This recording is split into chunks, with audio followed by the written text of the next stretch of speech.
Estaba pensando precisamente ahorita que estábamos en el servicio, cómo hoy sucede como el día 24, 25 de diciembre, que se hace una fiesta mundial o un recordatorio mundial del sacrificio de Jesús. Pero aunque se hace una fiesta al celebrado, los festejantes no están, ¿verdad? El 24 de diciembre, digamos que tradicionalmente lo hacemos 24 para 25, lo hacemos recordando el nacimiento de Jesús, ¿verdad? La gente se emborracha, la gente comete actos vergonzosos. En estas fechas la gente se ausenta más de las iglesias, y así sucede en estas fechas también.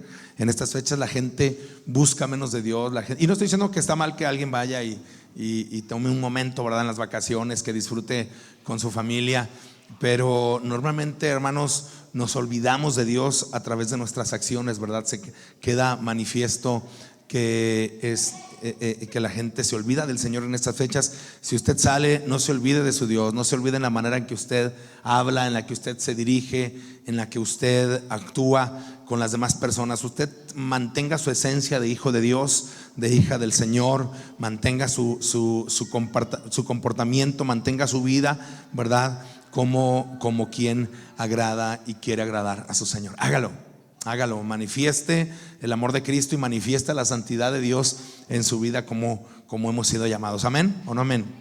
Muy bien, las 7 palabras, hermanos, que en realidad no son palabras sino frases de Jesús que fueron dichas previo a su muerte, cuando Él estaba siendo pues ya llevado, ¿verdad?, juzgado por las autoridades romanas y por las autoridades judías. Los romanos no pudieron, hermanos o familia, las autoridades romanas no encontraron algo por lo cual Jesús hubiese podido ser juzgado.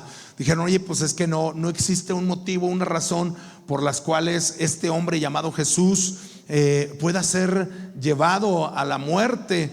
¿Por qué entonces golpean a Jesús? Bueno, por, digamos, alborotador. Las autoridades romanas, temerosas de que se levantara ahorita vamos a hacer la oración, no se preocupe, ahorita voy a leer el texto de la palabra. No sé si podemos prender aquí los focos de allá, siento como oscuro aquí el espacio, no sé si pudiéramos prender los foquitos de ahí de la entrada también. Les decía, las autoridades de romanas, al ver que podía levantarse una contienda, ¿verdad?, al ver que podía levantarse el pueblo judío, motivados por los sacerdotes de su tiempo que no querían a Jesús porque Él mismo se hacía Dios, bueno, decidieron pues golpear a Jesús, ¿verdad?, matar a Jesús, maltratar a Jesús, y entonces lo mandan para ser juzgado por las autoridades judías. Y en este complot, Jesús es llevado en esa mancuerna entre sacerdotes y pueblo judío junto con autoridades romanas, siendo las autoridades romanas los que decían: pues es que no, este hombre no merita la muerte, pero si a ustedes así lo quieren, pues lo haremos porque ha roto con las tradiciones de ustedes. Entonces, bien interesante, previo a lo que sucede con Jesús. Vamos a hacer una oración y continuamos con esta parte de la historia. Padre del cielo, estamos delante de tu presencia dándote gracias por la oportunidad que nos das de estar en este lugar. Eres Rey y Dios sobre todas las cosas. Señor, la gloria, la honra, la magnificencia, el poder y el honor son tuyas. Señor, gracias por esta oportunidad, Rey y Dios eterno. Gracias en el nombre de Jesús, Señor. Gracias porque, Señor, hace poco más de 2000 años, Señor, tú moriste en esa cruz como si fueses, Señor, un vil delincuente, Señor, juzgado injustamente, pero con un motivo, y era el sacrificio por nuestros pecados. Gracias te damos, Cristo Jesús. Gracias, Señor. Amén y amén. Gloria a Dios. Gloria al Señor, hermanos. Dice el Isaías 37. Lo voy a invitar a leerlo completo. ¿Qué le parece? La hermana María José ahorita nos hizo favor de leerlo, pero me gustaría ir a él, que fuéramos a él, por varias razones. El Isaías 53 nos habla, no sé si lo tenemos ahí a la mano, que lo pudiéramos proyectar. Isaías 53, porque no está ahí. Yo tengo una parte del texto que es el que viene enseguida. Bueno, que es el que viene enseguida, pero vamos a leerlo más completamente, ¿sale? Isaías 53. Isaías 53, hermanos, o Isaías fue escrito más de 700 años antes de Cristo, un poco más de 700 años antes de Cristo. Y es un texto que se ha utilizado, que algunos Isaías lo han llamado el quinto evangelio. Recordemos que son 4: Mateo, Marcos, Lucas y Juan, ¿verdad? Son 4 evangelios.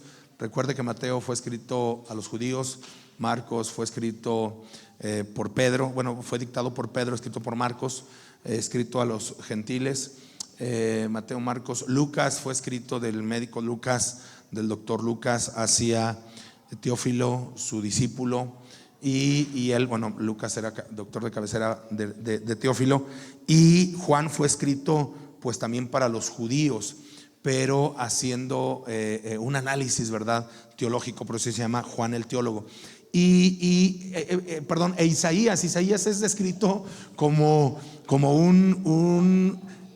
también como un evangelio, pero 700 años antes de Cristo. ¿Por qué? Porque es el autor, o es el profeta que más habla acerca del Mesías. Sí, usted va a encontrar muchas referencias al Mesías en Isaías, y el texto más fuerte precisamente que habla acerca del Mesías es Isaías 53. Y algunos utilizan Isaías 53 para predicarles al pueblo de Israel. ¿Por qué? Porque el pueblo de Israel sigue esperando, familia, como usted ya lo sabe, sigue esperando al Mesías. El pueblo de Israel no cree en el Mesías. Hoy en día estaba viendo precisamente un video de un proyecto evangelístico para el pueblo judío, y estaban hablando algunos judíos convertidos al cristianismo. Recuerde usted que Jesús era judío, de la tribu de Judá, ¿verdad? Pero muchos judíos ven las enseñanzas de Jesús, es más, han sido ocultadas las enseñanzas de Jesús para el pueblo judío por el mismo sacerdocio. Y esto es muy triste y muy lamentable, porque se ha ocultado por el temor de mucho sacerdocio, se ha ocultado la persona de Jesús, y cualquier judío que se convierte al cristianismo o familia puede padecer el rechazo del mismo pueblo judío. ¿Sí? Dentro del pueblo judío habían diversas formas de ver la palabra de Dios o la Torá. Cristo vino a hacer una interpretación, digamos así como muy a grosso modo, Cristo vino a hacer una interpretación personal del judaísmo. Ahora, según los judíos, sin embargo, nosotros entendemos que en Cristo encontramos la revelación, ¿verdad?, de todo el Antiguo Testamento. Y algunos para poder predicarle a los judíos utilizan Isaías 53, porque los judíos tienen la visión del Mesías apocalíptico. ¿Cuál es el Mesías apocalíptico, familia? Díganme. ¿Cómo? Que viene en un caballo, dispuesto para juzgar a las naciones, como rey, ¿verdad?, poderoso, con una voz, ¿verdad?, con una espada en su boca, con llamas de fuego. Esa es la visión que tenía el pueblo de Israel. Por eso cuando Cristo nace en un pesebre pobre, ¿verdad?, digamos, no en una familia que no era de sacerdotes, en una familia que no era poderosa, ¿verdad?, con ideas de amor, chocó bastante con el pensamiento judío, porque ellos esperaban al Mesías revolucionario o al Mesías guerrero. Ahora, nosotros sabemos que Jesús vino a revolucionar la historia, pero ellos hasta ese momento no lo sabían. Hoy nosotros sabemos que Cristo vino a revolucionar la historia de la humanidad. Tan es así que el mundo se partió históricamente en antes de Cristo y después de Cristo. Los ateos hoy en día, ¿verdad?, han querido cambiar esto y poner antes de nuestra era o después de nuestra era. Pero la historia, hermanos, no se puede ocultar, y digamos, siempre fue descrito como antes de Cristo y después de Cristo. Pero para ese momento los apóstoles no veían eso, e inclusive, ¿verdad? Muchas personas, bueno, más bien muchas personas no lo veían, e inclusive también los apóstoles no veían esto venir en el Señor como un poderoso rey, ¿verdad? Apocalíptico, como el que nosotros conocemos ahora sí por la revelación de la palabra de Dios, por ejemplo en Apocalipsis, ¿verdad? Entonces, cuando Jesús viene de una manera pobre y humilde, y luego que es maltratado y muerto, pues dicen, oye, pues entonces no era el Mesías. Sin embargo, Isaías 53, lo tenemos ahí, Robert. Vamos a ver cómo lo menciona. Isaías 53 dice: ¿quién ha creído en nuestro anuncio? ¿Y sobre quién se ha manifestado el brazo de Jehová? Siguiente: subirá cual renuevo delante de él, y como raíz de tierra seca, no hay parecer en él ni hermosura. Le veremos, mas sin atractivo para que le deseemos. Es decir, no era una persona agradable, pero no era una persona, digamos, que irradiara sensualidad. Despreciado y desechado entre los hombres, varón de dolores, experimentado en quebranto, y como que escondimos de él el rostro. Fíjese, nos volteamos. Fue menospreciado y no le estimamos. Se fija, entonces cuando los judíos se van topando con esto, que este texto se sabe que es un texto mesiánico, que habla acerca del Mesías. Cuando le preguntan al judío, bueno, ¿y en qué momento, verdad, el Mesías va a padecer esto? O cuando le preguntan a un judío, oye, no a un judío mesiánico, a un judío ortodoxo, cuando le preguntan, bueno, ¿quién o cuál profeta vivió todo lo que dice Isaías 53? ¿Me puedes mencionar alguno? Y algunos se chocan, tienen un shock, hermanos, fuertísimo, y dicen, híjoles, pues ¿quién será? Ciertamente él llevó nuestras enfermedades y sufrió nuestros dolores, y nosotros le tuvimos por azotado, por herido de Dios y abatido. Cuando le están diciendo a los judíos, a ver, ¿quién padeció esto? Si este texto es un texto que habla acerca del Mesías, ¿quién padeció esto? ¿Quién fue despreciado? ¿Quién lo menospreció? Regrésame al texto anterior, por favor, Robert, porque está el 54. Dice: nosotros le tuvimos por azotado, por herido de Dios y abatido. Nosotros, los judíos. ¿De quién pudiera estarse refiriendo? Ahora sí, siguiente: mas él herido fue por nuestras rebeliones, molido por nuestros pecados, el castigo de nuestra paz fue sobre él, y por su llaga fuimos nosotros curados. Siguiente: todos nosotros nos descarriamos como oveja, cada cual se apartó por su camino, mas Jehová cargó en él el pecado de todos nosotros. ¿Quién padeció todo esto que estamos leyendo? Siguiente: angustiado y afligido, no abrió su boca. ¿Quién no abrió su boca? Jesús, en sus últimos momentos, hermanos, cuando fue llevado, ¿verdad?, ante el concilio, ¿sí? El pretorio era un lugar, era como una explanada donde hacían audiencias los romanos. Angustiado y afligido, no abrió su boca. Como cordero fue llevado al matadero, y como oveja delante de sus trasquiladores, enmudeció y no se abrió su boca. ¿Qué más? ¿Qué más sigue? Por cárcel y por juicio fue quitado, y su generación, ¿quién la contará? Porque fue cortado de la tierra de los vivientes, por la rebelión de mi pueblo fue herido. Siguiente, creo que es hasta ahí. Y se dispuso con los impíos su sepultura. Fíjese, ¿por qué? ¿Con quién murió Cristo? ¿Quién estaba en la cruz al lado de él? Dos ladrones. Con los impíos su sepultura, mas con los ricos fue en su muerte. ¿Por qué con los ricos fue en su muerte? Porque lo enterraron, hermanos. Lo sepultaron, no lo enterraron, lo sepultaron en un lugar de ricos. Si sabía, José de Arimatea, quien fue quien dejó quien le ofreció su sepulcro, era rico. Por eso dice: y con los ricos fue en su muerte, aunque nunca hizo maldad ni hubo engaño en su boca. Siguiente: con todo eso Jehová quiso quebrantarlo, sujetando al padecimiento.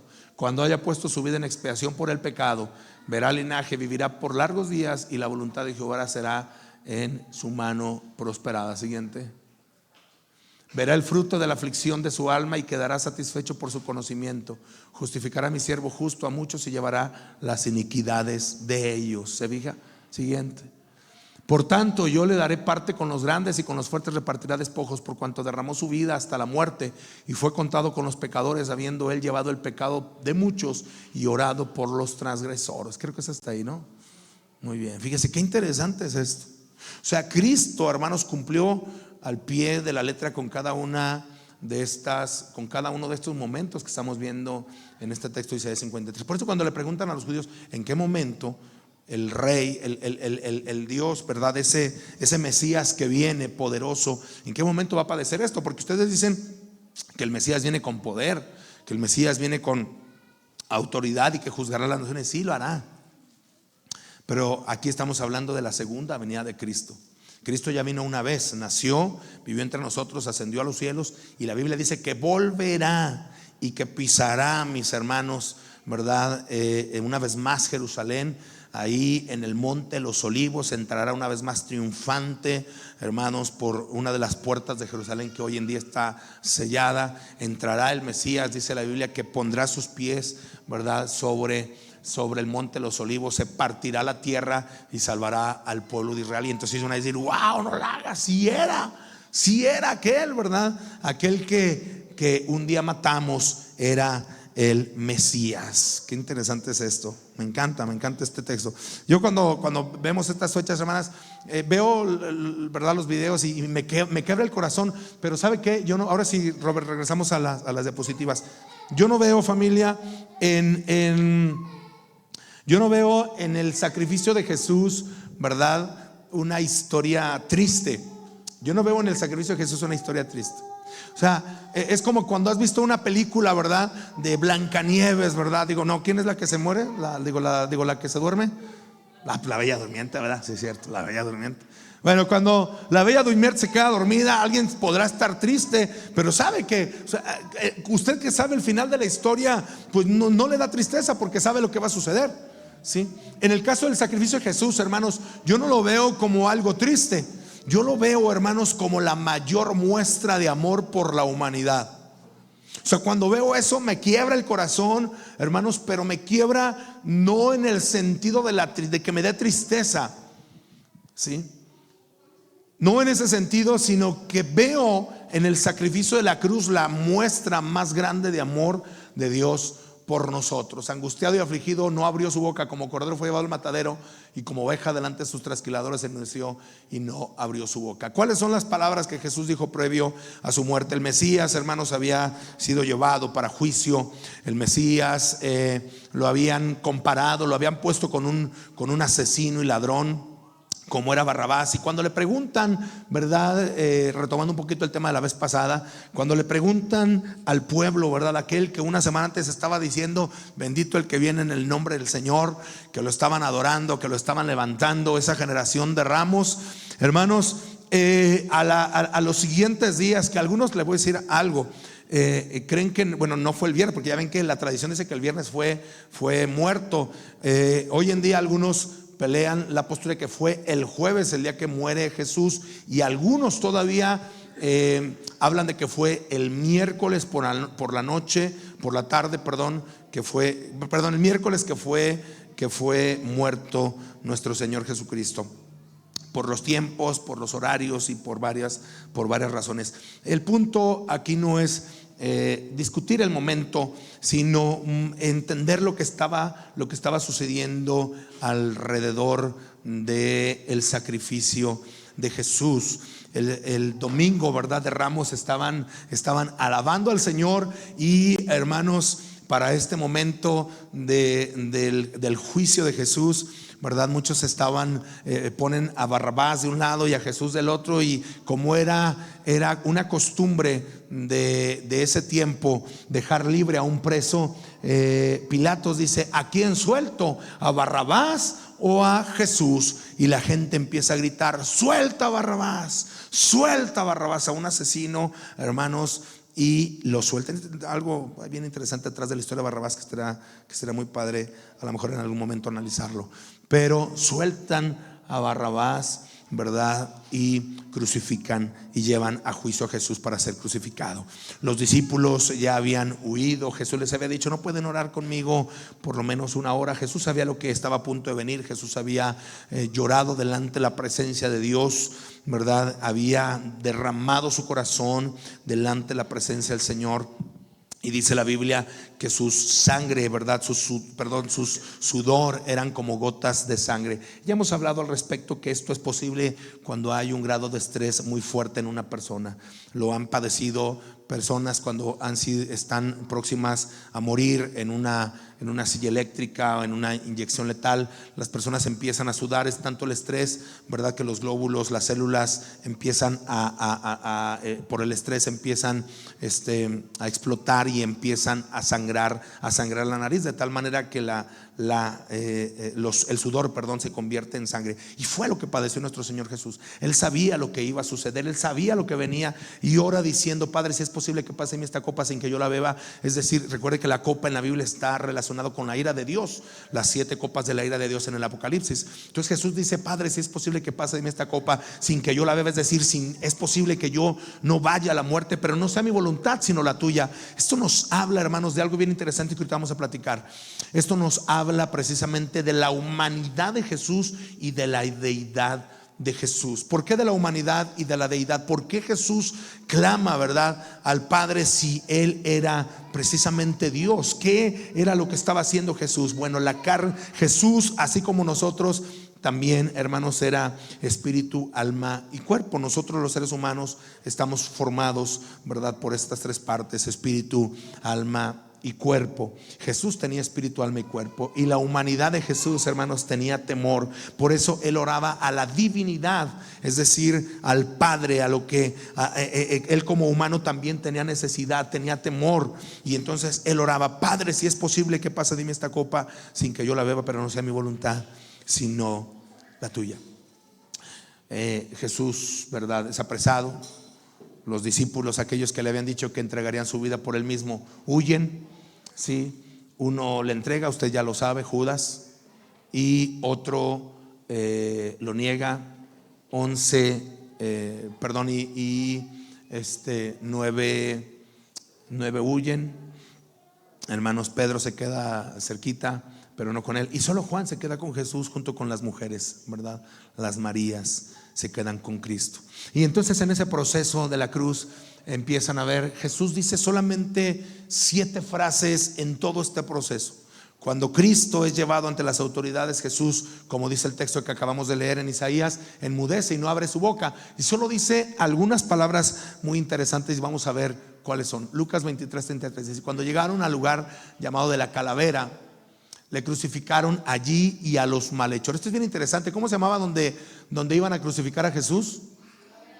La Calavera. Mire qué interesante, ¿verdad? La Calavera era el lugar donde iba a morir Jesús. ¿Por qué, hermanos? Porque el Señor ya había dicho en la profecía en Génesis, le había dicho a la mujer, ¿verdad? ¿Qué le había dicho a la mujer el Señor? Bueno, Dios cuando expulsan, cuando pecan Adán y Eva, Dios le dice algo a la mujer y al hombre y a la serpiente. ¿Qué le dice? Le dice que la mujer le heriría, ¿en dónde? Con dolores de parto. Y luego, bueno, a la mujer le dice eso, y a la serpiente, ¿qué le dice? Ella te herirá, le dice ¿verdad?, a la mujer y a la serpiente, que la serpiente mordería a la mujer en el calcañar, y la mujer, ¿qué dice? Que aplastaría a la serpiente, ¿en dónde? En la cabeza. En la cabeza. Esto es bien interesante. ¿Por qué? Porque en la Biblia, este lugar que se llama la Calavera o el Calvario, de ahí viene la palabra Calvario, calavera, de ahí viene esa palabra. El monte donde fue crucificado Jesús era un monte, mis hermanos, que tenía forma de calavera. ¿Sí? Y cuando Cristo es sepultado, más bien es muerto, arriba de esa calavera, la sangre de Cristo, hermanos, corre por esa cruz y se derrama sobre esa calavera, haciendo referencia precisamente a la profecía, ¿verdad?, que la simiente, la mujer, heriría a la serpiente en la cabeza. Y eso quiere decir autoridad y poder. Es decir, Cristo, al estar muriendo en la calavera, ¿sí?, en este monte con forma de calavera, hermanos, de cabeza de calavera, estaba diciendo que la muerte no tenía autoridad ya sobre nosotros, sino que Cristo tomaba la autoridad, ¿sí?, y estaba muriendo por nuestros pecados, quitándole la autoridad al diablo. Esto es bien interesante. El pecado y la muerte no se enseñorean más del creyente. Nosotros tenemos una esperanza que el día que muramos, hermanos, podemos estar en la misma presencia del Señor, porque Cristo derrotó a la muerte, Cristo derrotó a Satanás. Qué interesante es esto. Amén. Muy bien. ¿Qué es lo que sucede? Dice: y cuando llegaron al lugar llamado de la calavera, le crucificaron allí, y a los malhechores, uno a la derecha y otro a la izquierda. Estamos hablando ya del momento en el que Jesús estaba en el monte de la calavera, y Jesús decía: Padre, perdónalos porque no saben lo que hacen. Y repartieron entre sí sus vestidos, echando sus suertes. Esto está en Salmos, esta última parte. Y repartieron entre sí sus vestidos. Los vestidos de Jesús fueron echados a la suerte. Se los repartieron, ¿verdad? Como cuando encuentran a un muerto, hay gente que le agarra el reloj, que le agarra la cartera. Bueno, las personas repartieron los vestidos de Jesús. Sin embargo, centrándonos en esta parte del Padre, perdónalos porque no saben lo que hacen, es bien importante que lo entendamos. ¿Por qué? ¿Qué es lo que estaba sucediendo aquí? Bueno, Jesús y el perdón, familia, lo que estaba sucediendo, Jesús nos está mostrando en este momento la necesidad fundamental de perdonar. Es un principio fundamental en todo calvario, en todo proceso de dolor. Todos hemos pasado por un momento de calvario, de dolor, por un proceso de muerte, por un proceso difícil. Y Jesús, hermanos, estaba declarando perdón en el momento que Él estaba siendo crucificado. Qué importante es que nosotros entendamos esto. Antes de comenzar el proceso final, Jesús no permitirá que ningún sentimiento de rencor, odio y amargura se enganche en su corazón. ¿Por qué? Porque si no, el sacrificio no hubiese sido válido. Si Jesús hubiera ido a la cruz, mis hermanos, con resentimiento, con rencor, el sacrificio de Jesús hubiese sido inválido. Y Jesús, hermanos, hubiese sido un mentiroso, porque Él había dicho, Él hubiese estado en contra de sus propias doctrinas. Porque una de sus doctrinas precisamente mencionadas en Mateo capítulo 6, en el Padre Nuestro, dice: y perdona nuestras, así como nosotros perdonamos a nuestros deudores. Perdona nuestras deudas, es lo que dice. Nosotros, ¿verdad?, utilizamos la palabra ofensas, pero la palabra dice deudas, llevando a la ofensa como si fuese una deuda de alguien que nos debe algo, ¿verdad? Alguien que tiene una deuda conmigo. Tienes que aprender a perdonar las deudas, así como nosotros perdonamos a nuestros deudores. Y obviamente está hablando acerca del perdón y de la ofensa. Algunos dirán: ay, ya ves, perdóname los 500 pesos que te debo. No. Está hablando de las ofensas. Está hablando de cuando alguien tiene una deuda con nosotros. Si Jesús no hubiese perdonado el sacrificio, hermanos, no hubiese sido válido, no hubiese estado presente. Sí, no, hermanos, no hubiese trabajado el Señor en la salvación, porque el perdón es fundamental para el cristiano. Nadie que se diga cristiano, hermanos, puede decir no puedo perdonar. El perdón es un mandato. ¿Por qué? Porque Jesús sabe lo que puede hacer el resentimiento en nuestro corazón. Nos destruye, nos acaba, nos lastima. En la falta del perdón le damos nosotros poder a las demás personas sobre nosotros. ¿A qué te refieres, pastor? Bueno, cuando tú no perdonas, tú sigues atado a la otra persona y le das autoridad sobre ti. Hay personas que luego andan ya viviendo su vida, ¿verdad? Y tú amargado te metes a su Facebook y ves que la está yendo muy bien y te da más coraje, y luego sabes que ya se casó o sabes que ya, ¿verdad?, ya se puso a hacer ejercicio y tiene un cuerpazo, ¿verdad?, sea hombre o sea mujer, y luego te das cuenta que ya se ganó la lotería, ¿verdad? Y te empiezas a agobiar y dices: ¿por qué le van bien? Si él me hizo tantas cosas malas. Quiere decir que Dios es injusto, porque Dios vio cómo me trató esa persona y mira qué bien le está yendo. Pero hay un Dios, pero y es la verdad, es que es real. O sea, hay un Dios que todo lo sabe, todo lo conoce y todo lo escudriña. Sí es real. Sin embargo, nos enganchamos, hermanos, en la falta del perdón. Y le sigues dando autoridad sobre ti porque la otra persona ya anda haciendo su vida y tú lo tienes tan presente, ¿verdad? Tú lo tienes o la tienes tan aquí, tan en tu mente, que le sigues dando autoridad sobre ti. Qué triste y lamentable y miserable forma de vivir. Y Jesús nos enseña que el perdón no es una opción y que el perdón se vive en el momento en el que se está siendo ofendido. Jesús no esperó, hermanos, hasta el final. A Jesús lo iban ofendiendo y Jesús iba diciendo: Padre, perdónalos porque no saben lo que hacen. Porque el perdón no empieza cuando te lo piden, empieza cuando tú lo das. Cuando tú estás esperando a que alguien venga y te pida perdón, tú le estás diciendo: quiero tenerte en mis manos, comiendo de mi mano para poderte decir: te perdono. Y eso, hermanos, no es más que soberbia. Qué fuerte es eso, ¿verdad? Hay soberbia en el corazón cuando una persona está diciendo: ojalá y un día venga y me pida perdón. ¿Se fijan? Y entonces ya nos acaba la vida. Se nos va la vida, hermanos, esperando que las personas vengan a pedirnos perdón. Error. Y Jesús dice: aírense, pero no pequen, no se ponga el sol sobre estas olas. Ahorita te las cantamos, mejor al final. Que es cumpleaños de Vane. Hasta llegó temprano al culto. Se crea. Siempre llega temprano, Vane, ¿qué les parece? ¿Ya estaba aquí? No, sí, ya estaba aquí. Muy bien, no, siempre llega temprano, Vane. Muy bien. Qué importante es el perdón para nosotros. Vivir el perdón, familia. No podemos vivir atados al resentimiento. Sí. Hay gente que piensa que ver el cielo, hermano, yo no he hecho nada malo. Yo no maté, yo no asesiné, yo no violé. Bueno, maté y asesiné, pero yo no asesiné, yo no violé, yo no hice cosas feas. ¿Por qué? Es más, mi esposo me abandonó, mi esposa me abandonó, ¿verdad? Me defraudaron a mí. ¿Por qué? Yo soy el que voy a ir al infierno.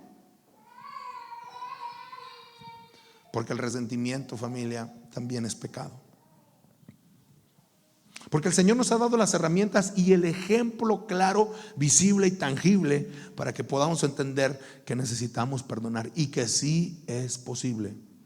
Ahora, el Señor no es alguien, hermanos. Jesús no es un ser, una persona, digamos, ajena a nuestro dolor. Por eso nos lo enseña. Él nos enseña que Él también fue lastimado. Porque no tenemos un sumo sacerdote, dice en el libro de Hebreos, que no pueda compadecerse de nosotros. No tenemos sino que uno que fue tentado en todo, pero no pecó. Es decir, Dios conoce tu dolor porque Él también fue lastimado. Él también fue lastimado. Él también fue traicionado. ¿Quién lo traicionó? El Judas. Quiero dar un tema de Judas. No, del Judas de veras. Quiero dar un tema de Judas. Pero bueno, ya platicaremos de Judas. Pero también Jesús fue traicionado. ¿Te han traicionado a ti? Perdón, dije el Judas fue traicionado. Más bien Jesús fue traicionado por Judas. ¿Alguien te ha traicionado a ti? ¿Te has sentido traicionado? Bueno, Jesús también fue traicionado. ¿Sí? ¿Te han rechazado a ti? ¿Te han negado? No es mi novio, no es mi novia, no es mi esposo. Bueno, Jesús fue negado también. ¿Te han abandonado alguna vez? Jesús también fue abandonado por sus propios discípulos. ¿Se fijan? El perdón tiene que estar visible, tiene que estar presente. El Calvario es el proceso, hermanos. Todos vamos a tener que pasar por un calvario donde las personas nos van a rechazar, nos van a negar, nos van a traicionar, nos van a ofender, nos van a escupir, nos van a maltratar. Pero Jesús dice: yo puedo. Tú puedes porque yo pude. Es posible. Porque alguien dirá: pero Jesús era Dios. No, ok, sí, era Dios en el poder. Es más, hermanos, ¿qué más, digamos, evidencia tenemos del amor de Dios? Porque efectivamente, te voy a decir algo. De hecho, Él fue tentado aún, fíjese, probablemente más que nosotros. ¿Por qué? Porque Jesús tenía el poder, hermanos. Digo, si en nosotros está el poder de que caiga fuego del cielo sobre el incircunciso o la incircuncisa que te lastimó, lo haríamos, ¿sí o no? Jesús lo tenía. ¿Y qué cree? No lo hizo. No utilizó su poder para exterminar. ¿Se fija? Hay más tentación cuando tienes la pistola en tu mano que cuando no la tienes, porque cuando no la tienes lo único que te resta es callarte. Jesús, hermanos, tenía todo el poder para destruir, para matar a aquellos, y por eso le dicen y lo tientan: hombre, tú que te deseas ser Dios y sigues aquí. Y no lo hizo. Eso nos muestra aún más de que la tentación estuvo presente para su vida. Y Jesús dijo: aún así, Padre, perdónalos porque no saben lo que hacen. Número 2, tiene que ver con el arrepentimiento, pero no solo con el arrepentimiento. Bueno, el arrepentimiento como la clave para salvación, pero también nos habla de la misericordia de Dios. Dice, nosotros, aquí está hablando acerca de dos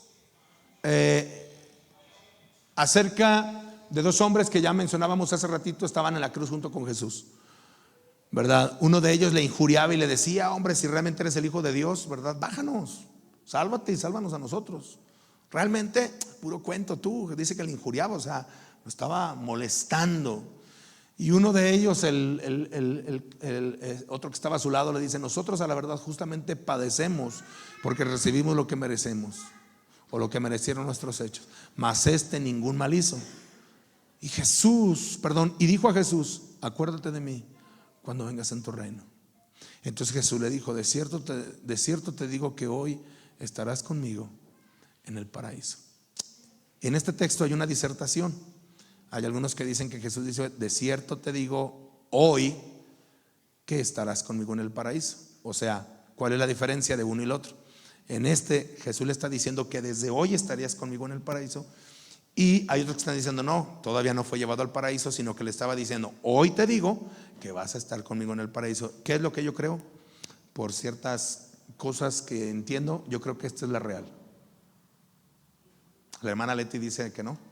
Leticia Villalobos, ella dice que Jesús dijo: de cierto te digo hoy que estarás conmigo en el paraíso. Ya luego les voy a explicar por qué creo que sí le dice Jesús que iba a estar desde ese momento en el paraíso con Jesús.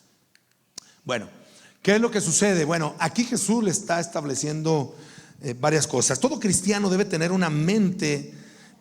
tiene que tener en la mente la necesidad del arrepentimiento en el proceso de la salvación. Jesús dijo: arrepentíos y bautícese cada uno de vosotros. Pedro: arrepentíos y bautícese cada uno de vosotros en el nombre de Jesucristo. ¿Sí? Si no os arrepintieseis, todos ¿qué? Perecerán. El arrepentimiento, hermanos, es el boleto, bueno, digamos, la gracia también, y es la fe. Es como un cúmulo de todas las cosas. La fe, ¿verdad?, en Jesucristo. Pero el arrepentimiento es crucial para la salvación. No hay salvación sin arrepentimiento. No puedes recibir salvación sin un arrepentimiento genuino. ¿Y qué implica arrepentimiento? Bueno, ya hemos hablado de los procesos del arrepentimiento. Los voy a mencionar aquí de manera rápida. Los procesos del arrepentimiento son 4. Para que una persona, para ver que realmente una persona está arrepentida, son estos 4 puntos.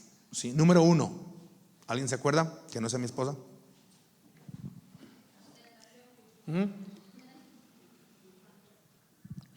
4 cosas tiene que manifestar una persona para realmente saber que está arrepentida. Número 1, reconocer. Número 1, arrepentimiento quiere decir mucha pena, pentimiento, penitencia, dolor. ¿Sí? Como está re sabroso, mucho. Está re bueno, re mucho. Arrepentimiento quiere decir mucho dolor, mucha pena, penitencia, pentimiento. Entonces, número 1, reconocer que he fallado. En reconocer son 2 cosas: identificar y aceptar. Es decir, reconocer quiere decir acepto lo que he hecho. Primero, acepto que he fallado e identifico. Si yo te digo: haz un reconocimiento de este lugar, tú dices: hay tantas sillas, hay tantas mesas, hay tantos bancos, hay tantos, y haces un reconocimiento, identificas. ¿Sí? Reconocer implica entonces aceptar que hice mal, pero también qué es lo malo que he hecho. Identificar, porque hay gente, ¿no le ha pasado a usted que cuando su esposo le dice, ay vieja, ya perdóname, y tú le dices, sí, te perdono? ¿Por qué? A ver, dime por qué. Pues no sé, pero sé que la regué, hice algo malo, ¿verdad? Y más en el caso de los hombres con las mujeres. Está complicado saber por qué les fallamos, mujeres. A veces no sabemos, y más si no nos lo dicen, porque no nos entienden. Pero es importante, ¿verdad?, reconocer en qué fallé. Perdón, identificar en qué fallé. Entonces reconocer. Número 2, pedir perdón. Hablar. Hay gente que no sabe pedir perdón. Y hay gente que dice que es mejor pedir perdón que pedir permiso, ¿verdad? Pero pedir perdón es la segunda. Número 1, reconocer. Número 2, pedir perdón. ¿Mandé? Número 3, rectificar. Quiere decir no volverlo a hacer. Eso es rectificar, es decir, no lo vuelvo a hacer. ¿Sí? Porque si lo vuelves a hacer, no, es que ya perdóname, y la vuelve a golpear y le trae unas flores. Perdóname, y lo vuelve a hacer, y lo vuelve a hacer, no está arrepentido. ¿Sí? No está arrepentida. ¿Sí? Y número 4, restituir, pagar el daño. ¿Sí? Tengo que pagar el daño de lo que hice. Cuando una persona atropella a alguien y muere la persona, tú tienes que restituir, tienes que pagar el daño. Hay daño que no se puede pagar, digamos, ¿cómo pagar una vida? No cómo pagar una infidelidad. Tienes que empezar a ganarte a la persona, tienes que empezar a trabajar con ello, tienes que echarle ganas, reconquistar, tienes que volver a ganarte la confianza de la persona que ofendiste, que dañaste, que lastimaste. Pagar el daño, ¿sí? Entonces, restituir. Este hombre no tuvo la oportunidad de hacer tal vez, o demostrar o manifestar todo. Sin embargo, le dice, podemos ver algo de ello aquí. Nosotros a la verdad juntamente padecemos porque recibimos lo que merecen nuestros hechos. Es decir, él sabía todo lo que había hecho, él reconoce lo que ha hecho, ¿sí? Mas este ningún mal hizo, ¿sí? Dijo a Jesús, acuérdate de mí cuando vengas en tu reino. Es decir, manifiesta un corazón arrepentido. Y hay veces en las que las personas no sean tan claras, ¿verdad?, para decir las cosas. Sin embargo, hermanos, aunque es importante el pedir perdón, el hablar, el decir lo que hemos hecho malo, el corazón lo conoce el Señor, y Dios conocía el corazón de este hombre. ¿Y qué es lo que hace Jesús en esos últimos momentos de su muerte, verdad? Cuando ya está en la cruz, en esos últimos instantes, Jesús abre la boca y dice, de cierto te digo que hoy estarás conmigo en el paraíso. ¿Qué nos muestra esto? Que para el perdón, hermanos, nunca es demasiado tarde. ¿Se fija? Que el Señor tiene misericordia de todos nosotros. Y Jesús en una historia que él, déjenme ver qué hora es, porque luego, ya cuando acuerdo ya. Y luego ahorita el reloj nos está fallando. Ya cuando acuerdo, ya, es que no jala ese reloj ahorita. Que dijeron algunos, ay, ya es la 1. Va a ser la 1, pero no. Jesús lo deja manifiesto en una historia. Aunque esta historia encontramos dos puntos importantes. Jesús platica acerca de un hombre que manda hablarles a unas personas. Les dice, hey, ando buscando gente para trabajar en mi viña.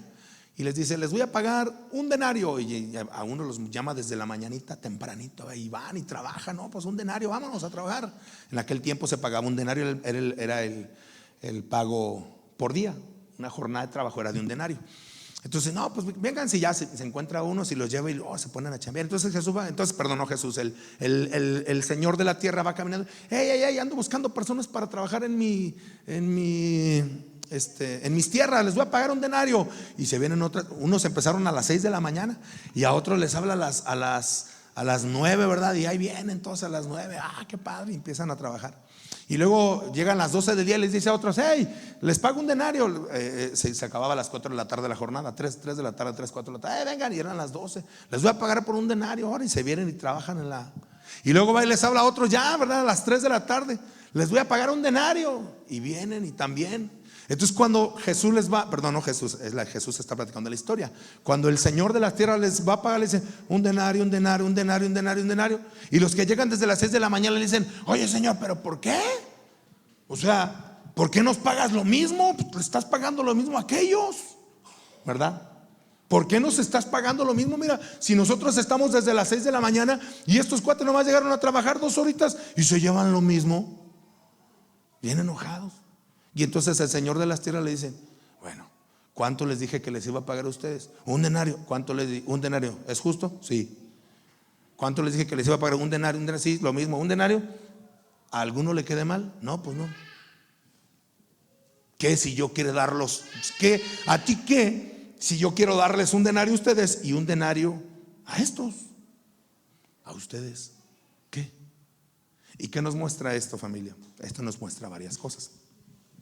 Una tiene que ver con Israel, pero esa no me voy a meter ahorita. La otra tiene que ver con el servicio en la iglesia. Mira, nosotros ahorita empezamos el trabajo en la casa, por ejemplo, aquí en la iglesia. Algunos van a entrarle ahorita desde nosotros desde el principio. Otras ya nomás les va a llegar a tocar ya el último pago a la inauguración del templo. Pues gloria a Dios por ello. Pero esto tiene que ver con el evangelio más que eso. ¿Por qué?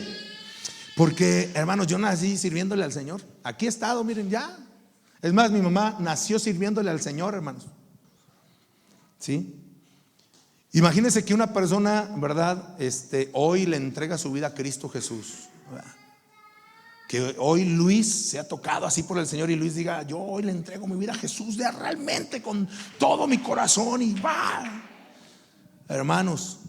Y entonces mañana viene Cristo, ¿verdad? Mañana viene Jesús.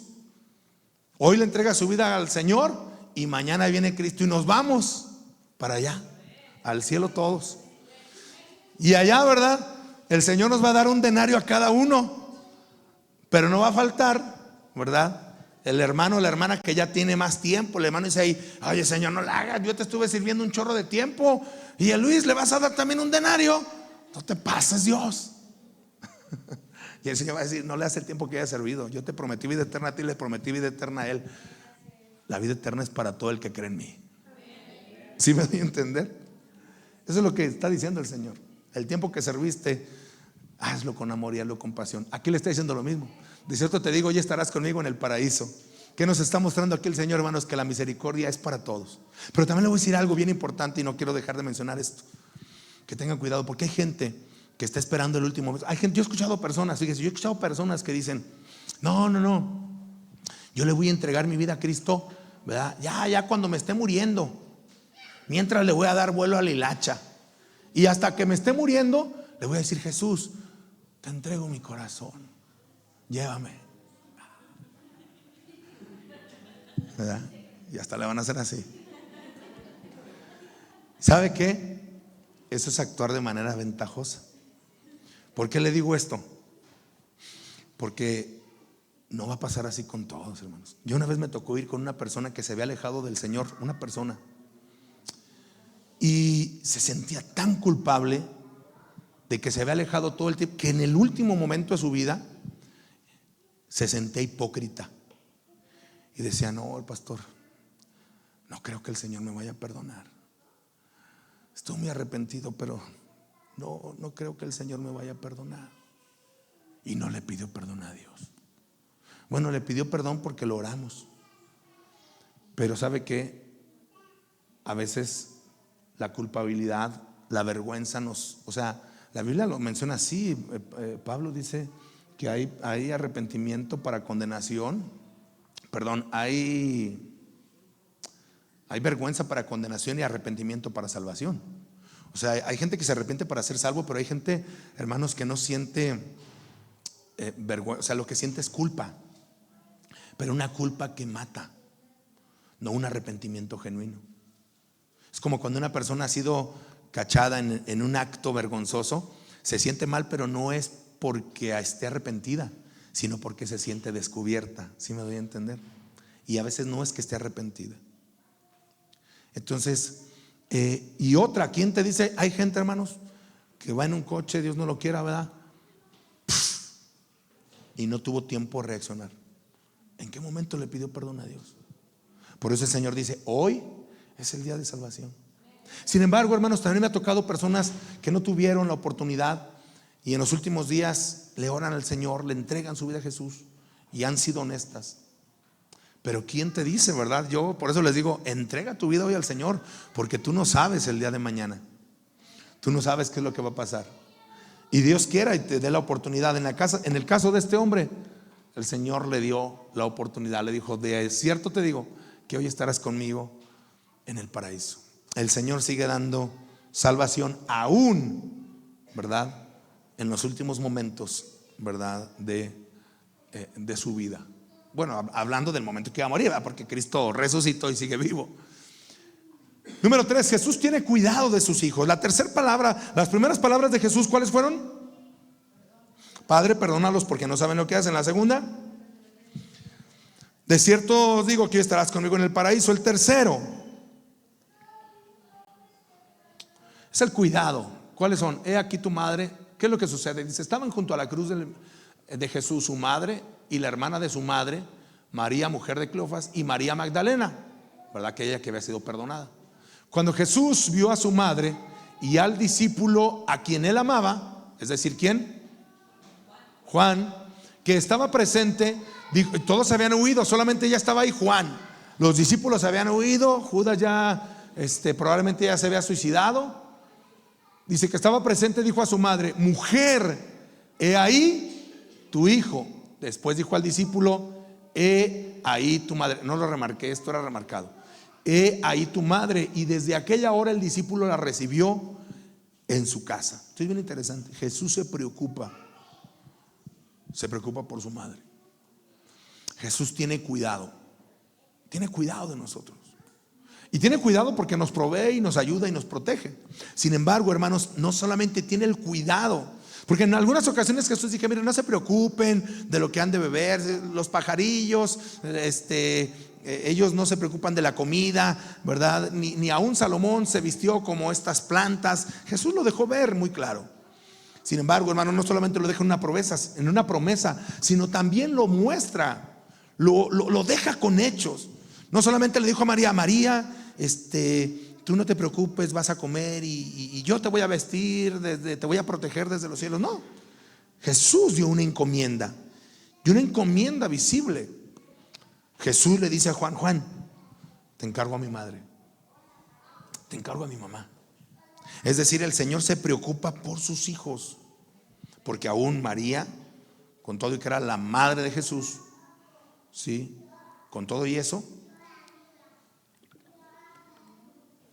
era su hija también. Amén. María no era la madre de Dios. Grabémonos esto: María no era la madre de Dios, María era la madre de Jesús. ¿En qué sentido, familia? Recuerde que Jesús era completamente humano y completamente divino. Pero María no era la madre de la deidad, era madre de la humanidad de Jesús. ¿Sí? Jesús era madre de la humanidad. Digo porque luego hay esta confusión.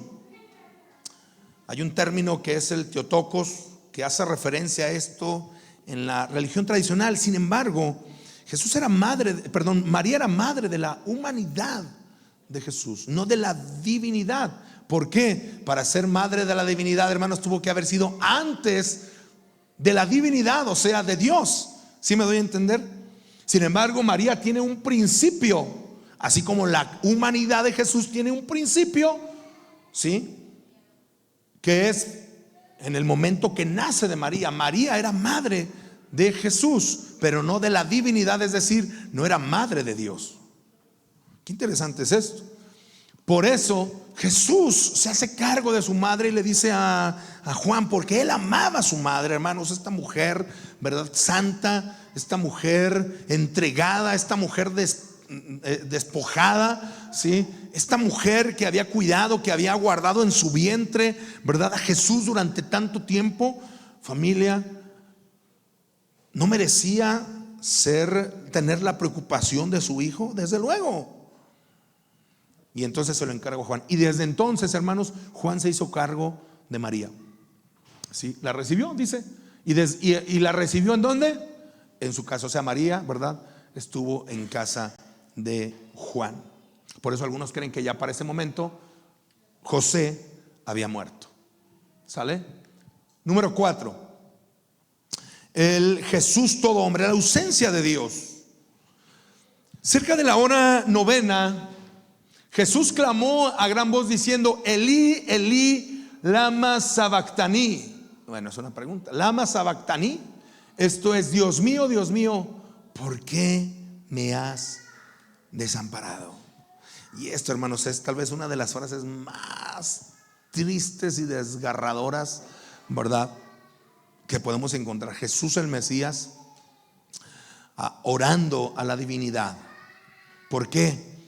Porque Dios, como Padre Todopoderoso, no podía estar en contacto con el pecado.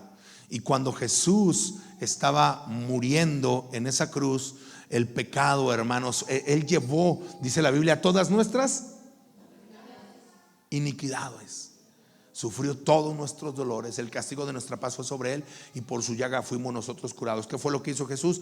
Y lo dice Pablo, dice que despojando a los principados y a las potestades, los exhibió públicamente, triunfando sobre ellos en la cruz.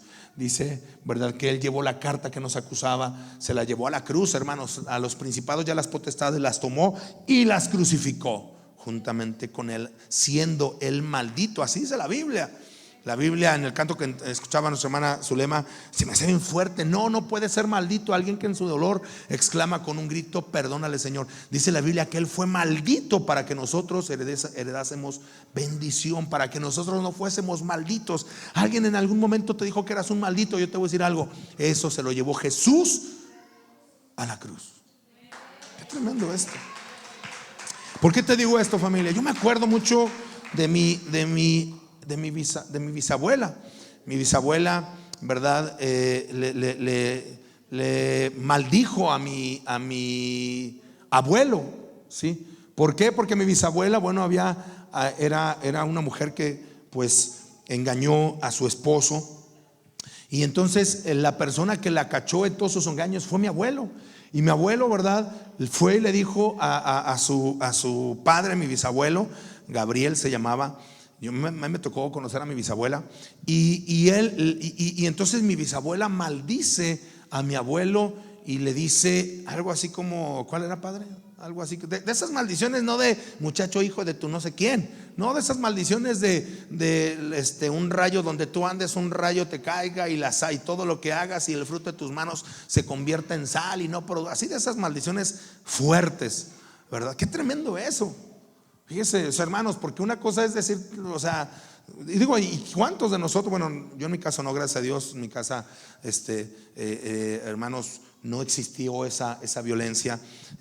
La jefa, a veces yo les digo de risa, pobre de mi madre, siempre la pongo de ejemplo, ¿verdad? Pero hermanos, la otra vez dije, pobre de mi madre, siempre la pongo así de mala, de que nos daba unas. Pues hermanos, era la que se la pasaba todo el día con nosotros, pero entiendo el amor de mi madre hacia con nosotros también. O sea, ella nos proveía, nos protegía, nos cuidaba, hermanos, pero nunca recibimos nosotros eso, porque a mí sí me ha tocado escuchar niños, hermanos, en la escuela, aquí mismo, ¿verdad?, gente en la iglesia que nos ha platicado: mis padres me maldijeron, me dijeron nunca hubieras nacido, ojalá te hubieras muerto en el campo. O sea, cosas fuertes, que es como un padre puede decirle esas cosas a sus hijos, pero existen maldiciones, hermanos, que desatamos sobre nuestros hijos, ¿sí? Y ya se me olvidó porque estaba diciendo esto en relación a esto. Y Dios mío, ¿por qué me has desamparado? Acerca de, déjeme acuerdo, porque estaba mencionando este principio de las maldiciones. Porque cuando Cristo va a la cruz, Él lleva todas nuestras enfermedades, Él lleva nuestros dolores. La maldición que fue hecha sobre nuestras vidas, hermanos, fue rota. Y no solo de nuestros padres. Yo les he platicado aquí, familia, una de las cosas que me marcaron más en mi adolescencia fue en un momento que cuando padecía bullying, una chava se para alrededor de mí y me escupe en la cara y me dice: estás re feo, tú nunca te vas a casar, es un hombre horrible. Hermanos, eso me marcó a mí fuertísimo, ¿sí? Y tardé yo mucho, yo se lo platiqué. La primera persona que se lo platiqué fue a mi esposa, ya estando casados. Pero fue algo que, a pesar de que el Señor, digamos, yo pude perdonar a las personas, recordar esa parte lastimaba mi corazón, ¿sí? Pero cuando tú entiendes que el Señor te puede perdonar y que tú no eres lo que las personas dicen que tú eres, que tal vez ni siquiera eres lo que tú dices que tú eres, sino que tú eres lo que Dios dice que tú eres, tú puedes encontrar perdón, restauración y salvación. La maldición que alguien más pueda evocar sobre tu vida queda derribada en la cruz del Calvario. Eso es lo que sucede. ¿Y qué es lo que sucede en ese sentido? Jesús, hermanos, llevaba todo el pecado de todos nosotros. Por eso Jesús en este momento, hermanos, la divinidad, ¿verdad? Jesús se queda solo en su humanidad. Por eso Jesús evoca y dice: Padre mío, ¿por qué me has desamparado? La humanidad de Jesús clamaba a la divinidad. Y no era, hermanos, este concepto de Dios Hijo, no, era la humanidad de Jesús clamando a la divinidad, porque estaba solo. Y la Biblia lo dice y no lo noté el texto, pero está en Corintios 15, 19. Vamos a ver 2 Corintios 15, 19. ¿Mandé? ¿Me equivocaría? ¿Sería 5:19? Sí, 5:19, porque habla del ministerio de la reconciliación. 5:19, sí. 2 Corintios 5:19, sí. Dice que Dios estaba ¿en quién? En Cristo. No era que el Hijo se haya encarnado, el Padre se había encarnado. Y lo vemos, ¿en dónde lo vemos? Fácil, hermanos, ¿sí? Y llamará su nombre Emmanuel, que traducido es Dios con nosotros, ¿sí? Timoteo 3:16, 1 Timoteo 3:16, grande es el misterio de la piedad, Dios fue manifestado en carne, ¿sí? La divinidad, Dios estaba ¿en quién? En Cristo. Era el Padre, estaba en lo humano, en el Hijo, reconciliando consigo mismo al mundo, no tomándoles en cuenta a los hombres sus pecados, sino se encargó a nosotros la palabra de la reconciliación. Es decir, Cristo, hermanos, estaba orando a la divinidad, al Padre, y le decía: Padre mío, ¿por qué me has desamparado? Familia, yo les he dicho muchas veces esto, hermanos, en muchas ocasiones nos va a tocar pelear nuestras propias batallas. Va a haber un momento en que no sintamos, hermanos, familia, o sea, donde no esté el pastor con nosotros, donde no esté mi mamá para orar, donde no esté mi mejor amigo, mi mejor amiga, no va a haber nadie con nosotros y vamos a experimentar la ausencia de Dios. ¿Sabe por qué? Porque todos tenemos que pasar por ese proceso en el que nos sintamos completamente solos. Ahí es. ¿Se fija? Y Jesús por eso evoca. Hay más que decir de esto, pero vamos a la siguiente, porque si no nos vamos a tardar. Padre mío, ¿por qué me has desamparado? Esta es la quinta, no, la cuarta, ¿verdad? Entonces ya ahí vamos a ver, ¿cuál fue la primera?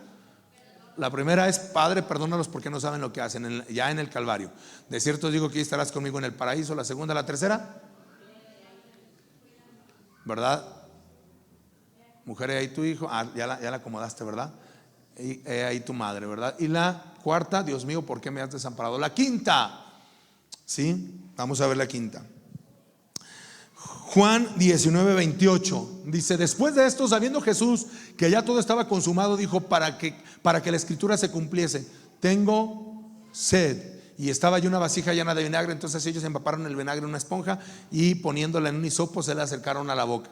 El otro estaba escuchando una persona que estaba diciendo: miren Dios, ¿verdad?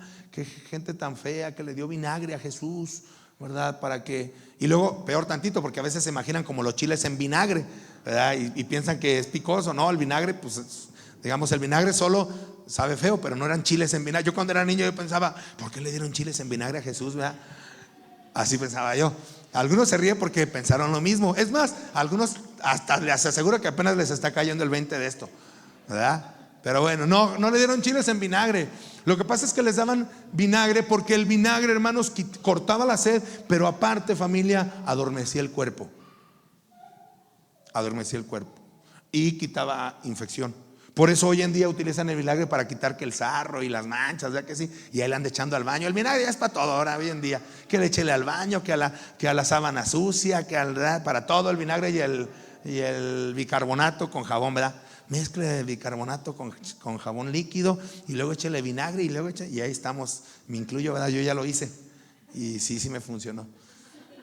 Pero bueno, tengo sed, exclamó. Y entonces le dieron agua, le dieron vinagre a Jesús. Juan 4:32 dice lo siguiente: Él les dijo: yo tengo una comida que comer que vosotros no sabéis. Entonces los discípulos decían unos a otros: ¿le habrá traído alguien de comer? Aquí está hablando Jesús cuando estaba platicando con la mujer samaritana. Estaba con la mujer samaritana y entonces Jesús dice: mi comida y mi bebida no es esto, lo que yo como, sí, es que se hagan mi voluntad.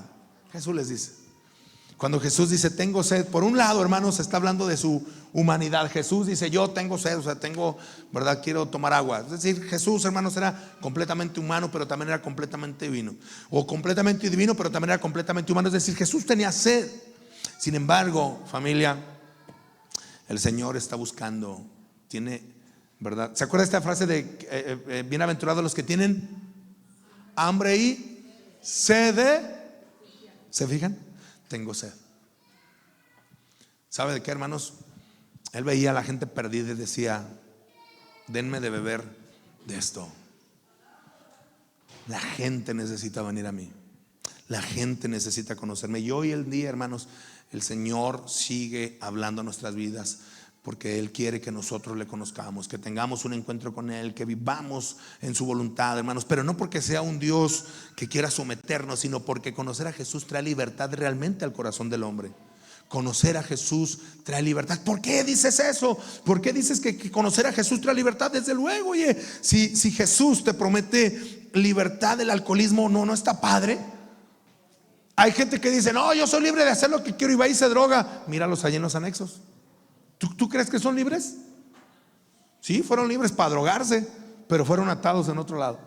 No, yo quiero ser libre en el sexo. Hoy en día, hermanos, con la, digamos, la libertad sexual, ¿verdad? Antes eran nada más los hombres. No, los hombres, bueno, obviamente para que hubiera libertad sexual en los hombres, pues también tenía que haber mujeres, ¿verdad? Pero la libertad sexual hoy en día, la mujer también dice, se ha vuelto bien borrachota, ¿verdad? Con esta libertad de género, de decir, porque nada más los hombres, también las mujeres nos podemos hacer bien borrachotas, bien mal habladas, bien hombreriegas, ¿verdad? Oye, o sea, y nada más imitamos lo malo. ¿Sí se fijan? Porque el pecado, en el hombre el pecado te hace lo malo. O sea, la mujer no es que diga: no, ahora sí voy a estudiar una ingeniería, voy a meter libertad para las mujeres. No, hoy en día libertad para las mujeres, vámonos de borrachotas, vamos a llegar bien tardezote. Pero ¿sabes qué es lo que trae todo eso, familia? Lo que trae todo esto es ataduras. ¿Por qué? Porque lo viven atadas, ¿verdad? Y el ser humano en general, el hombre vive atado al sexo, vive atado, ¿verdad?, al pecado, vive atado a las amarguras, vive atado. ¿Qué es lo que te puede traer realmente libertad? Conocer a Jesús. Porque la ley en realidad trae libertad. La ley de Dios trae libertad. Amén. Salvación. Tengo sed, dijo Jesús. Siguiente. Palabra fue consumado. Es el sacrificio perfecto. Cuando Jesús hubo tomado el vinagre, dijo: consumado es. ¿Qué es lo que sucede aquí? Jesús estaba diciendo: he terminado la obra. Jesús estaba terminando la obra. Jesús, hermanos, digamos, si nosotros habláramos de la obra de Jesús, hablaríamos, número uno, fíjese bien, de las enseñanzas de Jesús, ¿sí? Las acciones de Jesús, número dos. Y número tres, la persona de Jesús. Fíjese, estas tres cosas. Si yo voy a hablar de Jesús, voy a hablar de Jesús en tres áreas. Número uno, las enseñanzas de Jesús. ¿Qué enseñó Jesús? Pues ama a tu prójimo como a ti mismo, ¿verdad? Digo que ya estaba en la ley de Dios, pero Jesús viene a hablar acerca del perdón, acerca de las bienaventuranzas, las enseñanzas de Jesús, número uno. Pero si nos quedamos solamente con las enseñanzas de Jesús, Jesús solamente es un buen hombre, buena onda, ¿verdad? Nada más. Número dos, las acciones de Jesús. ¿Qué hizo Jesús? Pues sanó, ¿verdad? Sanó, liberó, limpió, digamos, básicamente anduvo y predicó el evangelio. Son las acciones de Jesús, ¿sí? Y número tres, la persona de Jesús. Y esta es, hermanos, con la que chocan la doctrina judaizante. ¿En qué sentido? Pues que, por ejemplo, bueno, en las acciones de Jesús estaba en que Jesús también siguió en cierto modo la ley de Dios. Jesús dijo: yo no vengo a quitar la ley, sino vengo a cumplir la ley. Pero ¿por qué Jesús dijo vengo a cumplir la ley? Porque la persona de Jesús cumplió en su mismo cuerpo con toda la ley de Moisés. ¿En qué sentido? Bueno, que ahora ya no necesitaban un templo, porque Jesús era el templo del Dios viviente. Número 2, ya no necesitaban un lavacro para lavarse las manos. Ahora Jesús lava nuestras vidas. Ya no necesitaban el sábado. Ahora Jesús era el sábado, es el sábado. Ya no necesitaban de un sacrificio de un animal para perdonar los pecados. Ahora Jesús era el sacrificio perfecto por nuestros pecados. Ya no necesitaban un sacerdote, porque en la Biblia dice en Hebreos que Jesús es nuestro sumo. Por eso en la Biblia ya no encontramos sacerdotes, ahora encontramos una nueva organización en el Nuevo Testamento, en el Nuevo Pacto. ¿Cuál es? Dígame todos. Efesios. Apóstoles, profetas, evangelistas, pastores y maestros. ¿Se fija? Por eso ya no encontramos sacerdotes en el Nuevo Testamento. Ahora encontramos esos 5 ministerios. Porque Jesús vino a ser el sumo, el último de los sumos sacerdotes. ¿Se fija? O sea, tengo que entender que en Cristo se consumó todo, se terminó la obra. Y en Cristo empieza un nuevo pacto del cual habla Jeremías. Por eso para nosotros ya no es la ley con los 613 mandamientos completos, sino la ley que es escrita en nuestros corazones, que es la ley moral. No matarás, no eches chisme, ¿verdad? Algunos no eches chisme, espérate. No matarás, no eches chisme, no adulteres, no forniques, las leyes morales. ¿Sí? Porque Cristo ya terminó la obra. Qué interesante es esto. Y termino. El último es: Padre, en tus manos encomiendo mi espíritu. Ahí termina Jesús. Y el sol se oscureció y el velo del templo se rasgó por la mitad. ¿Por qué, familia? ¿Por qué el velo del templo se rasgó por la mitad? Bueno, porque recuerde que el tabernáculo, que era el templo anterior, el tabernáculo era, y lo comento, yo sé que algunos lo saben, pero no sé, a lo mejor Rocío, que nos está apenas acompañando, ¿verdad? Su mami, a lo mejor no sé qué tanto sepamos del tabernáculo, pero entonces por eso me permito comentarlo y platicarlo. El tabernáculo era como una especie, digamos, este espacio, ¿verdad? Imagínense este espacio del templo que era abierto y sin techo, y tenía, ¿verdad?, solamente lonas por alrededor. Había un lugar donde sacrificaban animales y era expuesto, era exterior, pero adentro de esas paredes de tela habían dos casas de campaña, como cuartos con lonas. Eran 2 cuartos pegados, o era un cuarto dividido en 2: el lugar santo, donde solo podían entrar los puros sacerdotes, ¿sí? Y el lugar santísimo, donde y estaba dividido por una tela, donde solamente podía entrar el sumo y principal sacerdote a ofrecer un sacrificio delante de Dios anual, una vez al año. ¿Sí se me ven las cámaras? ¿No me ven las cámaras? Bueno, ¿no me veo allí, Robert? ¿Ahí sí me veo o no? De la mitad de la cara. Así. Bueno, entonces se divide en 2: el lugar santo y el lugar santísimo. Sí, y ahí derramaban la sangre de un cordero en una caja que era el arca de la alianza. Y lo dividía una tela, hermanos, muy gruesa. Algunos dicen que tal vez era hasta de 8 centímetros el grosor de la tela. Era muy gruesa y muy pesada. Y la dividía, y no podían entrar los sacerdotes más que el sumo sacerdote. Entonces, cuando entraba el sumo sacerdote, abría la puerta y entraba, y traía unas campanitas en la parte de abajo para que se escuchara: ahí anda el sumo sacerdote. Nadie podía asomarse, ¿verdad? ¡Ey, ahí andas! Si se asomaban, se morían, hermanos. No podían asomar. ¡Ey! ¿Verdad? Nadie se podía asomar, solo el sumo sacerdote entraba y le ponían una cuerda, porque si entraba al Señor y el sacerdote iba con pecado en su corazón, se moría, se caía muerto. Y entonces ya no escuchaban las campanitas, decían: ya se murió, y lo sacaban muerto, porque había muerto en la presencia de Dios. Hermano, anteriormente no era cualquier cosa, hermanos. Familia, era muy, muy difícil entrar a la presencia de Dios, y solamente uno podía entrar, imagínense. ¿Sí? Ahorita para nosotros es: ay, venimos a la iglesia y adoramos y sentimos a Dios, y ay, qué bonito. No, hermanos, antes no era así. Antes no podían entrar, más, ni las mujeres menos podían entrar.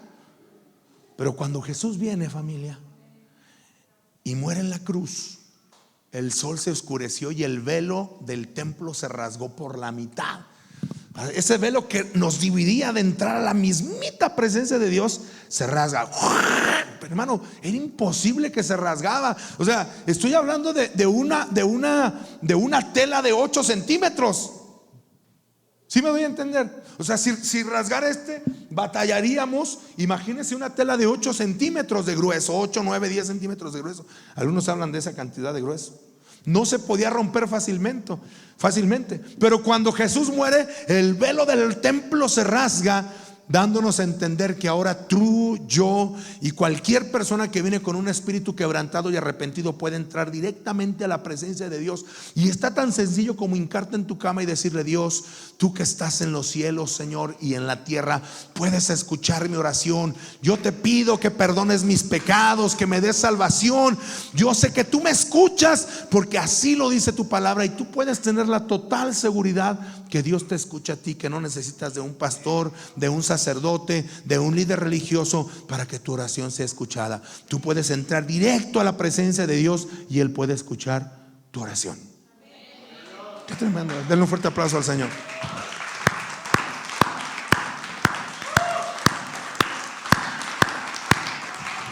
Antes esto era imposible, era increíble, o sea, no. ¿Y sabes qué es lo más increíble? Pablo lo dice así: el secreto que había sido oculto durante todos los tiempos y los siglos hoy ha sido revelado a nosotros. ¿Cuál es, María José? Ay, siempre lo dices, estás distraída. Cristo en vosotros, la esperanza de gloria. Fíjese qué tremendo es. O sea, ya no es, ya soy yo. Ahora no solamente es eso, sino que ahora Cristo está en mi corazón.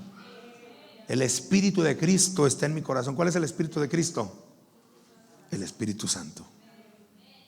Así lo menciona la palabra de Dios. Qué tremendo esto, ¿no? Y cuando Jesús termina, dice: consumado es, y entrega su Espíritu. Padre mío, Padre, en tus manos encomiendo mi espíritu. Hermanos, diciendo: hoy me entrego a ti. Qué hermoso el día que nosotros podemos decirle al Señor, ¿verdad? Aquí estoy. La frase expresa lo último de las cosas. El cristiano sabe cuando empieza su vida y cuando es el tiempo de partir, a quien debe encomendarse. Jesucristo dio ejemplo. Jesús era Dios, pero su humanidad clamaba a la divinidad, oraba al Padre encomendando su espíritu. ¿Se fija? Ahí está. Vamos a orar, hermanos. Vamos a ponernos de pie. Vamos a darle gracias a Dios.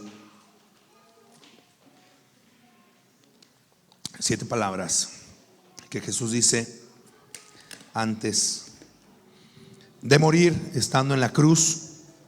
Hubieron otras poquitas palabras que el Señor dijo cuando fue llevado a juicio, pero estas 7 son las que nosotros encontramos. Ahorita vamos a orar por Kenia, que está malita del estómago y trae temperatura. Ahorita vamos a orar por ella. ¿Qué les parece si cantamos una vez más? Solo por mí. Amén. O a Dios a la gloria a los dos, un pedacito de cada uno. A Dios a la gloria. Vámonos con a Dios a la gloria entonces. A Dios a la gloria. Es un clásico, una tradición. Este canto de Dios a la gloria, hermoso canto. Hace años que no lo cantábamos. Sabiel, por ahí los niños. ¿Por qué se subieron esos muchachos? Ah, muy bien, Isaac. Nomás voy a regañar a los míos. Qué bueno.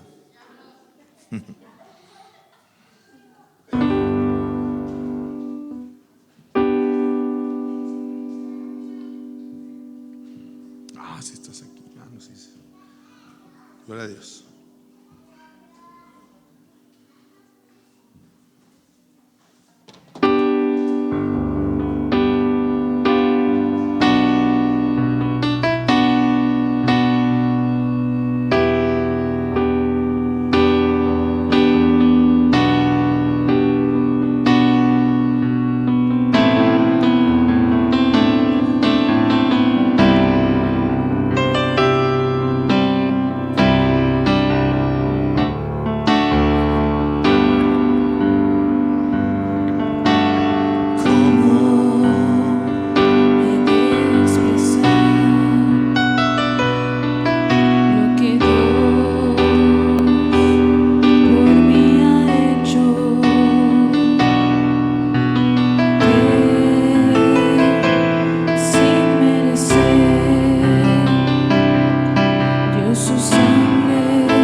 Gracias, Jesús, por el sacrificio y por tu amor. Hoy entendemos, Señor, tu sacrificio es la muestra más grande de tu amor.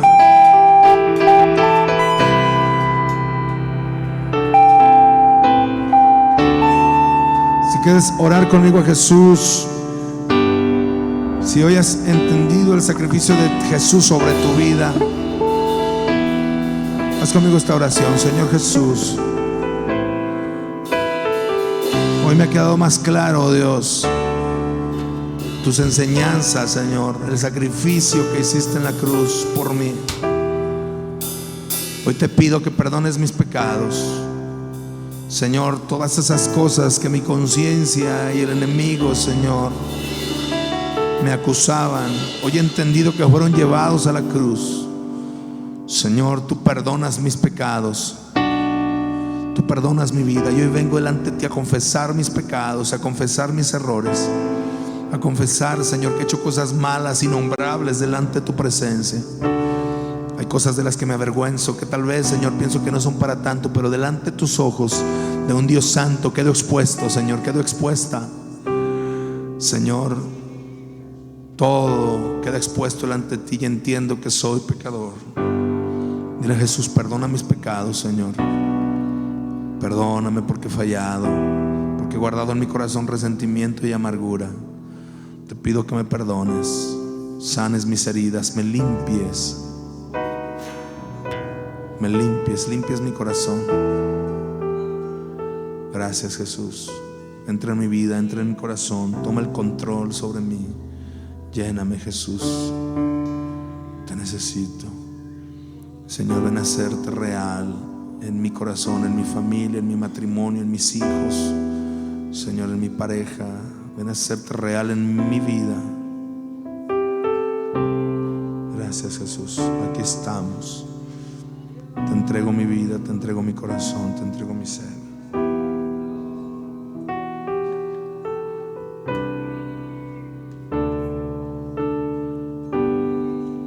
Dile conmigo: adiós sea la gloria.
Gloria a Dios, alabanzas al Rey, aleluya. Gloria a Dios. Vamos a, ya cerrando nuestro culto, hermano, vamos a depositar una ofrenda. Si alguien tiene bien así hacerlo, hágalo para la obra del Señor. Seguimos trabajando en la obra, seguimos haciendo. Vamos a depositar nuestras ofrendas. Si alguien, gloria a Dios. Y vamos a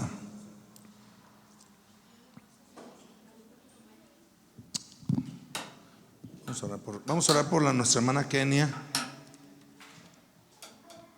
que está enfermita. Vamos a orar y así vamos a terminar este momento de adoración. Amén.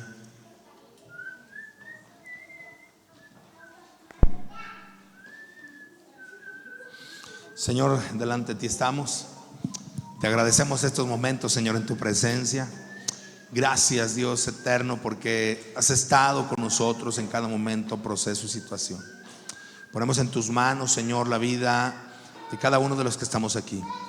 Señor, oramos que tú bendigas la economía, los trabajos, los negocios, Señor, Señor, de la iglesia, las empresas donde trabajamos, Señor, aquellos que se dedican a las ventas, Señor, la empresa donde trabajamos, porque si la empresa prospera, nuestros jefes prosperan, nosotros también vamos a prosperar. Te pido, Señor, que no nos dejes, no nos abandones y que el dinero, Señor, lo haga rendir en nuestras familias. Queremos darte lo mejor, no nuestras obras. Señor, tú mereces lo mejor de nosotros y aquí está, Señor. Gracias. Nuestra vida y nuestro corazón son tuyos, Jesús. Te pedimos también por la vida de Kenia, Señor, tú conoces la situación. Oramos en el nombre de Jesús, tu mano poderosa sobre ella, trayendo sanidad en el nombre de Jesús, Señor. Toda infección, todo dolor, toda inflamación, oramos en el nombre de Jesús, tu mano sobre ella. Señor, tú puedes actuar, Señor, en el nombre de Jesús. Gracias, Dios eterno. Pon tu mano poderosa ahí donde ella se encuentra, en esa habitación o en ese cuarto o en esa recámara, tú sabes. En el nombre de Jesús oramos, Señor. Seguimos orando por nuestra hermana Ivonne, Karen Ivonne, Señor, tú conoces la situación, ya va, oh Dios, de salida, pero seguimos intercediendo en el nombre de Jesús por ella, Señor. Gracias, Dios eterno. Por los que estén enfermos, pon tu mano poderosa sobre ellos, Señor. Te pido también por Chava, Señor, que pongas tu mano de sanidad sobre él, trayendo sanidad también en el nombre de Jesús. Señor, sigue actuando sobre su vida. Señor, pon tu mano sobre él en el nombre de Jesús. Gracias, Dios eterno. Te pedimos por los que están enfermos, tú conoces la situación, tú conoces cada vida, y hoy intercedemos pidiendo tu mano sobre ellos. Gracias, nos despedimos de este lugar, nunca jamás de tu presencia. En Cristo Jesús, amén y amén. Familia, el domingo tenemos nuestro servicio matutino, 7 de la mañana. Si nos gusta, a mí sí me gusta venirme temprano ese día, la verdad que la pasamos. Y ahora que, porque luego tocaba años anteriores cambio de horario, entonces lo hacíamos a las 7, pero como nos tocaba cambio de horario era a las 6 y era el mero día, estaba muy mortal. No, ahorita ya está bien a gusto a las 7 de la mañana. Es el único día que lo hacemos temprano, ¿verdad? Recordando el momento en que aquellas mujeres llegaron, que fueron las primeras hasta la tumba de Jesús, y fueron las primeras las damas. Gloria a Dios, hermanas. Los hombres llegaron ya hasta después, ya nos conocen, si ya saben cómo somos. Gloria a Dios. Y la idea es a las 7 de la mañana, y querían que lo cambiáramos a las 6 porque fue a la primera hora. De hecho fue a las 6 de la mañana cuando ellas llegaron, pero lo vamos a hacer a las 7 y de 7 a 9, y a las 9 desayuno, de 9 a 10, y luego nos vamos a marchar aquí en la colonia anunciando que Cristo vive. No falta, porque algunos comentaron que salieron de la ciudad. Entonces a pesar de eso, las veces que hemos ido y que salen algunos, vamos un buen contingente. Entonces no falte, se pone padre. Amén. Y pues es todo el texto. Las mujeres traigan unas flores, y de blanco todo, o blanco con mezclilla, lo que gusten traer, sale, pero arriba blanco. Más gracias sean dadas a Dios, que nos da la victoria por medio de nuestro Señor Jesucristo. Así que, hermanos míos, amados, estad firmes y constantes, creciendo en la obra, siempre sabiendo que vuestro trabajo en el Señor no es en vano. Primera de Corintios 15, 57 al 58.